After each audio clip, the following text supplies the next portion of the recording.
প্ৰায় 6 মাহ হৈ যাব এতিয়া তাৰপিছতো এটা ভাল মুহূৰ্তত আপোনালোক সাক্ষী হৈ থাকিব অনুষ্ঠানটো তো উষা ৰাণীক আমি আগফালে মাতিছোঁ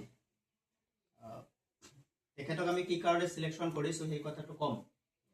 আপোনালোকে জানে আমি এটা যুঁজ দি আছোঁ আজি 2019 পৰা কোভিড সময়ৰ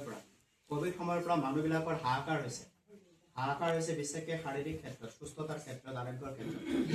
কোভিডে মানুহবিলাকক বিধ্বস্ত কোভিডে কেনেকৈ কৰিছে নাজানো কিন্তু কোভিডৰ ভয়ৰ মানসিকতাটোৱে বেছিকৈ বিধ্বস্ত কৰিছে ভয় এটা এনেকুৱাকৈ সোমাইছে যে কোভিড সোমালে আমি শেষ হৈ যাম নেকি মৰি যাম নেকি পৰিয়ালখন থানবান হ'ব নেকি কিন্তু কোভিড ইমান ভয়ংকৰ নহয় আমি সাৱধান যদি অৱলম্বন কৰোঁ যদি সচেতন হওঁ তেনেহ'লে কোভিড আমাক স্পৰ্শ কৰিবই নহয় চৰ্দি জ্বৰকা মানুহৰ হৈ যায় এইটো এটা ভাইৰেল বেচিছ ৰোগ হয় কিন্তু ভয়টো এনেকৈ সোমাইছে সিয়ে মাৰাত্মক কৰি তুলি দিছে সিয়ে মানুহৰ যিবিলাক হাৰ্ট উইক মানুহ মাতে যাৰ অন্তৰবিলাক দুৰ্বল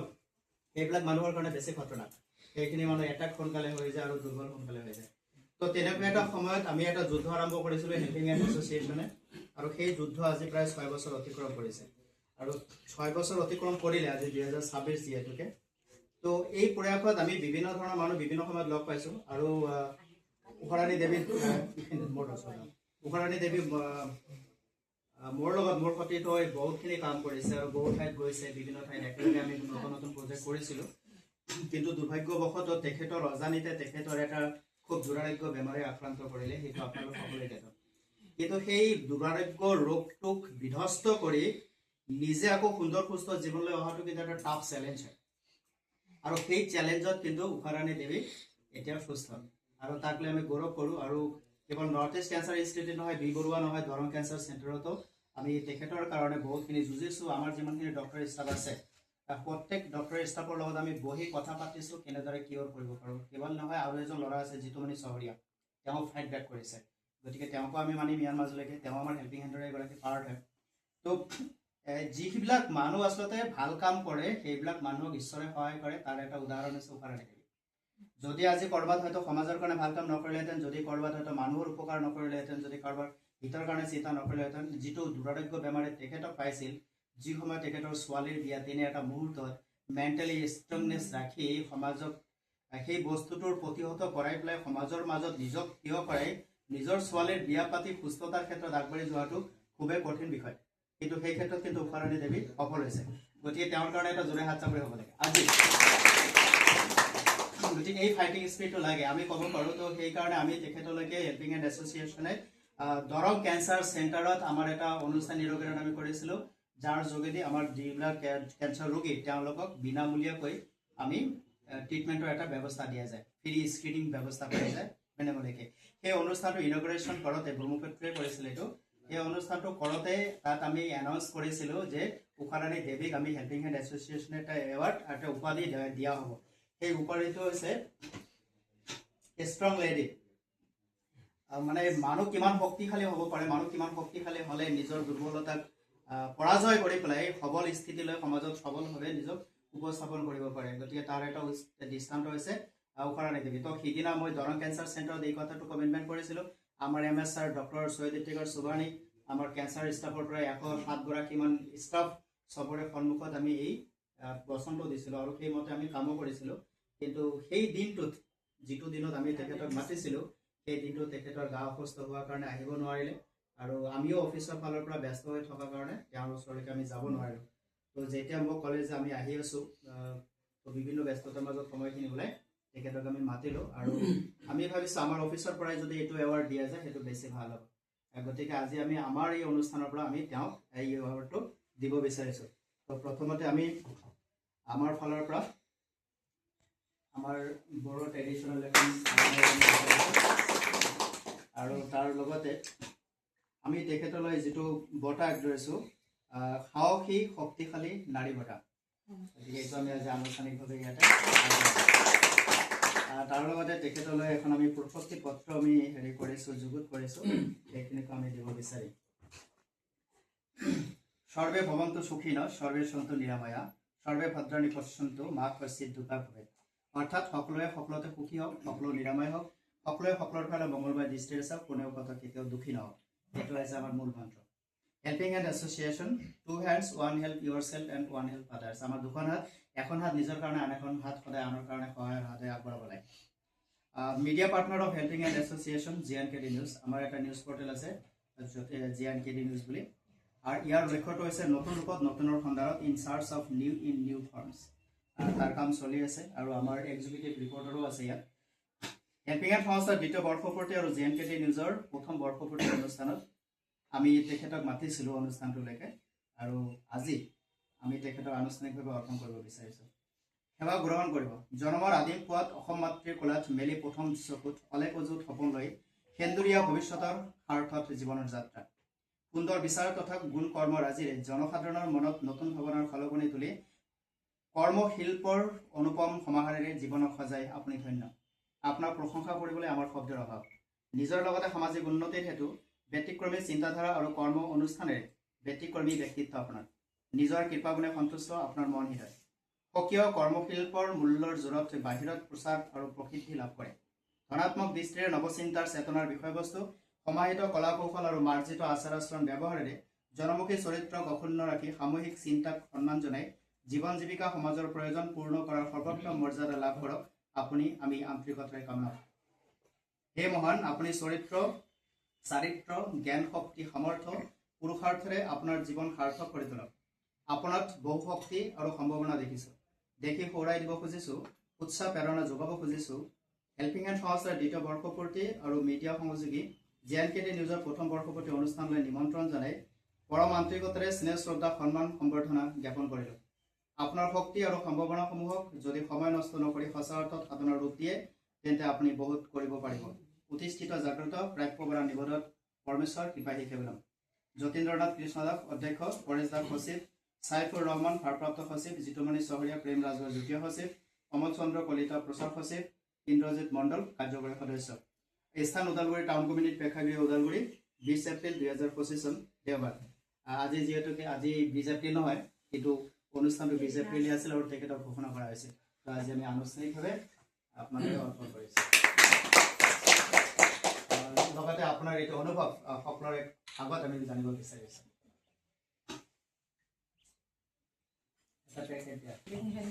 সংস্থাৰ অধ্যক্ষ মহোদয় আজি আমি চিপাঝাৰ আঞ্চলিকৰ ফালৰ পৰা আজি ইয়াত উপস্থিত হোৱা আমাৰ বাপ বৈষ্ণৱ আই মাতৃসকল আৰু এই হেল্পিং হেণ্ড সংস্থাৰ আমাৰ কৰ্মীসকল সকলোলৈ মই প্ৰণাম জনাইছোঁ সেৱা জনাইছোঁ বছৰৰ নতুন বছৰৰ প্ৰাক মুহূৰ্ততে আজি আমি আহিছিলোঁ বৰঙাজুলি সত্ৰ দৰ্শন কৰিম বুলি আৰু সেই উদ্দেশ্যে আহি আকৌ এটি মহান উদ্দেশ্যত আমি আজি আগবাঢ়িলোঁ আচলতে এই কথাষাৰ মই পাহৰিয়ে গৈছিলোঁ এপ্ৰিলত হৈ যোৱা প্ৰগ্ৰেমৰ বিষয়ে তথাপি মোক মাজে মাজে কৃষ্ণবাব মই কৃষ্ণবাব বুলিয়ে মাতোঁ ভাইটিস্বৰূপ তেখেতে মোক জনাই থাকে খবৰবিলাক লৈ থাকে আৰু আচলতে আজিয়ে যে মই এই শুভ সংবাদটি বা আজি এটা শুভ মুহূৰ্তৰ মুখামুখি হ'ম মই ভবা নাছিলোঁ সেইটো কাৰণে মই মোৰ ফালৰ পৰা হেল্পিং হেণ্ড সংস্থালৈ মোৰ আন্তৰিক অভিনন্দন কৃতজ্ঞতা আৰু মৰম যাচিছোঁ কাৰণ মই কাম কৰিছোঁ কি কাম কৰিছোঁ মই নিজে নাজানো ছোৱালী বিবাহ পাশত আবদ্ধ হোৱাৰ পৰাই মই সমাজৰ লগত জড়িত আজিখন ঘৰ পাইছোঁ মই ঘৰখনেও মোক যথেষ্ট সমাজৰ কাম কৰিবৰ কাৰণে আগবঢ়াই দিছিলে বিয়া হৈ অহাৰ পিছতে আৰু তাৰ পিছতেই মই কাম কৰি থাকোঁতে 2012 চনত মই হঠাতে আমাৰ অসম মহাপুৰুষীয়া সমাজৰ লগত চিনাকি হওঁ আৰু প্ৰথম চিনাকি মোৰ কৃষ্ণবাপৰ লগত হৈছিলে আৰু তেতিয়াই মোক এটা গুৰু দায়িত্ব দিছিল অসম মহাপুৰুষীয়া সমাজে আই মাতৃৰ মঞ্চখন কেন্দ্ৰীয়ভাৱে চলাই নিবৰ কাৰণে আৰু তেতিয়াই মই সম্পাদিকা দায়িত্বটো ল'বলগীয়া হৈছিলোঁ বহুত গুৰু দায়িত্ব আৰু সেইটোত মোক সম্পূৰ্ণভাৱে সহায় কৰিছিলে আই দুগৰাকী আজি মই নাম ল'বই লাগিব অৰ্চনা আই আৰু পুতলি আই লগত ননীও আছিলে কিন্তু আমাৰ সম্পূৰ্ণ বাকপতীয়া আছিলে কৃষ্ণবাপ আৰু এনেকৈ কাম কৰি যাওঁতে বহুত ঠাইত উজুতি খাইছিলোঁ কিন্তু পৰি যাব দিয়া নাছিল এইসকলে মোক আৰু সেইমতে তেওঁলোকৰ সাহসত মই কাম কৰি আগবাঢ়ি গৈ আছিলোঁ তেতিয়া অকল সেইটোৱে নহয় মই বহুতকেইটা সামাজিক অনুষ্ঠানত জড়িত আছিলোঁ কৃষ্ণবাপে মোক লগ পাবৰ পৰা মোৰ হয়তো কামবিলাক নজৰত ৰাখিছিল কিন্তু মই সেইটো কথা মই অনুভৱেই কৰা নাছিলোঁ আৰু বিভিন্ন ক্ষেত্ৰত মই চিন্তা কৰিছিলোঁ 2018ত যেতিয়া আমাৰ গাঁৱৰ ল'ৰা ছোৱালীবিলাকে মোবাইল লৈ লৈ পথাৰত বহি আছিল, তেতিয়া আমাৰ এইটো হেৰি আছিলে ক'ভিডৰ সময় 2018ৰ পৰাই 19ৰ পৰাই হৈছে 20-19। তেতিয়া আমাৰ ল'ৰা ছোৱালীখিনি যেতিয়া এনেই বহি আছিলে অ'ত বহি ত'ত বহি মোবাইল লৈ চিখৰ খাই এনেকৈ, তেতিয়া মই সিহঁতক মাতি গোট খুৱাই গাঁৱৰ মহিলাখিনিকো মাতি গোট খুৱাই ভাবিলোঁ মই নাগাৰা নামৰ গ্ৰুপ এটা খুলি দিওঁ, যাতে আকৰ্ষণ হওক সিহঁতৰ সাংস্কৃতিকৰ দিশত, আৰু এদিন যদি সিহঁতে ভালকৈ শিকিব পাৰে নিজৰ ভাতটো নিজে মোকলাব পাৰিব। মোৰ উদ্দেশ্য আছিল সেইটো। মই নিজে দল খুলি টকা উপাৰ্জন কৰা মোৰ মন নাছিল। তেতিয়া সেইমতে হৈ গ'ল, আৰু এতিয়া বৰ্তমান আপোনালোকক জনাব পাই সুখী হৈছোঁ, আমাৰ 2টা দলে এতিয়া অন্ততঃ ছোৱালীৰ দল, তেওঁলোকে 12জন 14জন সহকৰ্মীক ভাত দি আছে, আৰু তেনেকৈ দলকেইটা চলি আছে। তাৰপিছত আমাৰ কৃষ্ণবাপৰ সহযোগত মই এখন সত্ৰীয়া স্কুল খুলিছিলোঁ, আৰু সেই স্কুলখনতো বিশাৰ দলে আগবাঢ়িছিল, কিন্তু মোৰ যেতিয়া 2023 চনত অসুখ হ'ল তেতিয়াৰ পৰা মই স্কুলখন চলাব পৰা নাই, আৰু ল'ৰা ছোৱালীখিনিও সেনেকৈ আছে। আৰু তাৰপিছত মই অসম লেখিকা সমাৰোহ সমিতিৰ লগতো জড়িত আছিলোঁ। তাৰপিছত বিভিন্ন সংস্থাৰ লগত জড়িত থাকি মই NGO 2টা চলাই মানে কাম কৰি আছিলোঁ, আৰু সেইকেইটা মোৰ 2023 চনৰ পৰা মই বন্ধ কৰিছোঁ, কাৰণ মই দেহাৰে ডক্তৰে মানা কৰিছে ৰ'দ বতাহ ধূলিত ফুৰিবলৈ। সেনেকৈ থাকি এতিয়া আকৌ মই লাহে লাহে অকণমান ফুৰিবলৈ আৰম্ভ কৰিছোঁ, 2-এটা কামত আগবাঢ়িছোঁ। গতিকে কামৰ মাজত লিষ্টখন বহুত দীঘলীয়াকৈ মই ক'ব বিচৰা নাই, কিন্তু বৰ্তমান যিখিনি মূল সেইখিনিহে মই কৈ দিছোঁ। তাৰ মাজত কিন্তু এই হেল্পিং হেণ্ড সংস্থাৰ জৰিয়তে চকুৰ শিবিৰ এটাও আমি কৰিছিলোঁ, কেইবাটাও কৰিছোঁ, আৰু চকুৰ শিবিৰো কৰিলোঁ। তাৰপিছত তাৰ মাজত আমি যোৰহাটত গৈ আমাৰ সত্ৰ মহাসভাৰ লগত জড়িত হৈ আমি যথেষ্ট কামত আগবাঢ়িছিলোঁ। সত্ৰীয়া ক্ষেত্ৰত আমাৰ ল'ৰা ছোৱালীখিনিক কেনেকৈ আগবঢ়াই লৈ যাব পাৰি, শংকৰদেৱ গুৰুজনাৰ আদৰ্শেৰে আমি আদৰ্শান্বিত কৰিব পাৰিলেহে আমাৰ সমাজৰ যি বিশৃংখল সেইটো আঁতৰ হ'ব বুলি এটা আমি উদ্দেশ্য ৰাখি ল'ৰা ছোৱালীখিনিক কেনেকৈ আমি আগবঢ়াই লৈ যাব পাৰোঁ সেইটোক লৈও আমি যথেষ্ট আগ্ৰহেৰে আগবাঢ়িছিলোঁ। কিন্তু মোৰ কি ক'ম, দুৰ্ভাগ্যই মোক হঠাতে হেঁচি ধৰিলে 2023 চনত, আৰু তেতিয়াৰ পৰা মই বহিছোঁ যদিও এতিয়া আকৌ মই কাম কৰাৰ মানসেৰে আগবাঢ়ি আছোঁ। কি পাৰোঁ নাজানো, আপোনালোকে আশীৰ্বাদ কৰিব। যিমানখিনি কাম মনত আছে কৰিম বুলি এটা আশা ৰাখিছোঁ, আৰু কৃষ্ণবাবুক কৈছোঁ যদি মোৰ সহায় লাগে বা আমি কাম কৰিব পাৰোঁ আমাৰ ফালে কামবিলাক আগবঢ়াই দিব, এনেকৈ আমি আগবাঢ়ি যাই আছোঁ। নিশ্চয়কৈ আমি ধন্যবাদ জ্ঞাপন কৰিলোঁ। এয়া হৈছে এটা জীৱনৰ সৰু সংক্ষিপ্ত যাত্ৰা। কথা ক'লে বহুতখিনি কথা পাতিব লাগিব। আচলতে তেখেতক লৈ আমাৰ JNKD নিউজে এটা অনুষ্ঠান কৰিব, ব্যক্তিত্বৰ চিনাকি। আমাৰ ইয়াত কিবা এটা অনুষ্ঠান চলে, JNKD নিউজে সেইটো কৰি থাকে সম্প্ৰচাৰিত। তো আজিতো যিহেতুকে সময় খুব কম, আজি নহ'বগৈ, গতিকে পৰৱৰ্তী সময়ত আমি নিমন্ত্ৰণ জনালোঁ, আপুনি আহিব আৰু আমি ষ্টুডিঅ'ত বহি পেলাই ইয়াৰ ওপৰত কথা পাতিম। আপোনালোক সকলোকে ধন্যবাদ জ্ঞাপন কৰিছোঁ, আৰু অৰ্চনা আইডিঅ'লৈকে আমাৰ ফালৰ পৰা এটা সৰু সম্বৰ্ধনা আছে।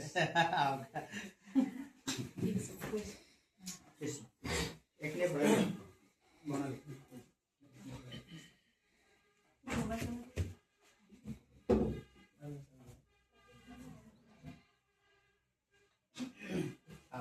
নিবিড় সম্পৰ্ক আছে। তো তাৰে ভিতৰত প্ৰথম পৰিয়ালটো আমাৰ উষাৰাণী দেৱী। আমি প্ৰথমতে তেওঁৰ লগতে চিনাকি হৈছিলোঁ, আৰু সেয়া হৈছে 2012 চন। চিপাঝাৰত যিখন সমাৰোহ হৈছিল, মায়ে আছে তেতিয়া, তেওঁলোকে আপোনাৰ ঘৰতে আছিলোঁ প্ৰথম, মনত আছে মোৰ। তো তাৰপিছত তেনেদৰে গৈ পিছত যাই আমাৰ সুৰেণ বাবাৰ ঘৰত, গতিকে এইটো এটা লং জাৰ্ণি। আৰু তাৰপিছত এওঁলোকৰ ঘৰৰ পৰা যাত্ৰাটো গৈ পিছত আমাৰ সূৰ্যহঁতৰ ঘৰত। তো সূৰ্যহঁতৰ ঘৰৰ কেন্দ্ৰবিন্দু হৈছে আচলতে তেওঁৰ দেউতা। মই 2012 চনত লগ পাইছোঁ চিপাঝাৰ অধিৱেশনত। তেওঁ মোৰ এটা প্ৰশ্নৰ উত্তৰ বিচাৰি আহিছিল মোৰ ওচৰত এটা প্ৰশ্ন গৈ থকা পথত মনত নিশ্চয়কৈ পৰে, কিন্তু কি কৰিব, অত্যন্ত ব্যস্ততা। এতিয়া প্ৰায় 9-10টা অৰ্গেনাইজেশ্যন চলাই আছোঁ, তো সময় খুবেই নাটনে। মই জাষ্ট উজনি অসমৰ পৰা যোৱাকালি ৰাতিহে আহি পাইছোঁ। এতিয়া কালি আকৌ মই গুৱাহাটী যাব লাগিব, তাৰপিছত আকৌ মই শিৱসাগৰ যাব লাগিব। গতিকে এই চলন্ত যাত্ৰা পথত মনত ৰখাটো বৰ দৰকাৰ। কথা আছে যে আপুনি সংগ দিব নোৱাৰিলেও মনতে কাৰোবাৰ আপুনি সৎ সংকল্প লওক তেতিয়াহ'লে কি হ'ব জীৱন আমাৰ ধন্য হৈ পৰিব গতিকে আজি আপোনাৰ এই যিটো সুনাম এই সুনামৰ কাৰণে আমি আমাৰ ফালৰ পৰা জনাইছোঁ আৰু ভালে থাকক সকলোকে সকলোকে আমাৰ তৰফৰ পৰা শুভেচ্ছা শুভকামনা থাকিল আপোনালোকে আশীৰ্বাদ কৰিব আমাৰ যাত্ৰা যেন চলি থাকে এই যাত্ৰা চলি আছে চলি থাকিব যেতিয়ালৈকে মই জীয়াই আছোঁ মোৰ মৃত্যুৰ পিছত কি হয় ক'ব নোৱাৰোঁ কিন্তু মোৰ মৃত্যুৰ পিছত 5টা সম্পত্তি মই গোটেই অসমখনত দি থৈ যাম সেয়া হৈছে helping hand eye care centre helping hand health care centre helping hand opticals helping hand pharmacy helping hand old age home helping হেণ্ডৰ নামত 5টা সম্পত্তি গোটেই অসমে পাব আৰু এতিয়ালৈকে মই যিমানখন স্কুল কলেজ ইষ্টাব্লিছ কৰিছোঁ সেইখিনিতো চলি আছে চলি থাকিব গতিকে এইখিনি সম্পূৰ্ণ হোৱাৰ পিছত 2027 পিছত চিন্তা কৰিম নতুনকৈ কিবা কৰিব পাৰি নেকি মোৰ এটা ডাঙৰ ড্ৰিম আছে সেইটো হৈছে অৰ্ফেন্স আমাৰ সৰু সৰু ল'ৰা ছোৱালীৰ কাৰণে এখন অৰ্ফেন্স খোলা য'ত শিশুৰ কিৰিলি থাকিব য'ত শিশুৰ হাঁহি থাকিব তেওঁলোকৰ লগত মোৰ বাৰ্ধক্য জীৱনটো মই অতিবাহিত কৰিবৰ কাৰণে এটা সংকল্প কৰি আছোঁ গতিকে সকলোৰে পৰা আমি শুভকামনা বিচাৰিছোঁ আৰু আমাৰ অফিচৰ ল'ৰা ছোৱালীখিনি আশীৰ্বাদ কৰিব এওঁলোকে যেন সুস্থভাৱে কৰি থাকিব পাৰে কাৰণ